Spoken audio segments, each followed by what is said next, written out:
Hello అండి, నేను మీ నాగభూషణం. నేను మీకు ఇప్పుడు చూపిస్తున్న శారీ కలర్ వచ్చేసి నిలువు ఎల్లో కలర్ అండి. నడుం ప్యాక్ వచ్చేసి చాక్లెట్ ప్యాక్ కాంబినేషన్ లో ఈ చీర డిజైన్ చేయడం జరిగింది.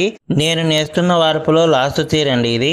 ఒక వార్పు మీద మొత్తం 16 చీరల దాకా వస్తాయండి. ఇది వార్పులో 16వ చీర. ఇక్కడికి వార్పు పూర్తి అయిపోయిందండి.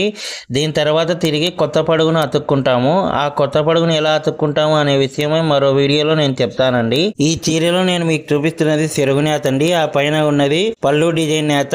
ఇప్పుడు ఈ చీరను దోనె నుండి వేరు చేసుకున్న తర్వాత చీరను పక్కకు కదలకుండా ఇలా ఎంటీ దోనెను ఆ చీర మీద ఇలా పెట్టుకుంటామండి. ఇలా బరువు పెట్టుకోవడం వల్లనే నేను ఆ చీరకు గంట్లు ముడివేయటం కుదురుతుంది. ఇప్పుడు గంట్లు ఎలా ముడివేస్తాననే విషయమై ఇప్పుడు చూపిస్తున్నానండి. చీరకు కుచ్చుళ్ళు ముడివేయడం కోసం ఇలా బద్దెను కట్ చేసుకుంటున్నానండి. ఇలా బద్దెను కట్ చేసుకొని మోటు ఉన్న పోగు మొత్తాన్ని దుసివేసుకుంటాను, అంటే ఊడవిరుస్తాను.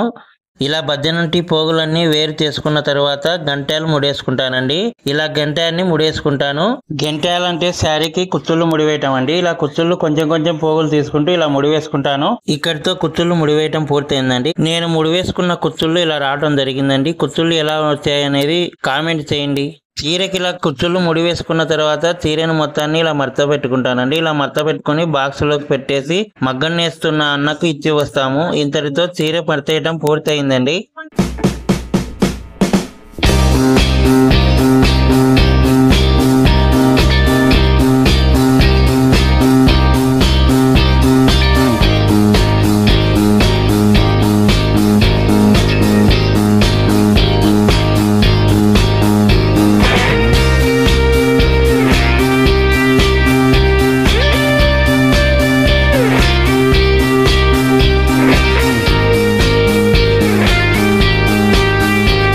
మొత్తానికి శారీ ఇంటర్ఫేస్ ఇలా వచ్చిందండి. మా వీడియో నచ్చినట్టయితే లైక్ చేయండి, షేర్ చేయండి, కామెంట్ చేయండి. మా ఛానల్ని సబ్స్క్రైబ్ చేసుకోవడం మాత్రం మర్చిపోకండి. నమస్తే అండి.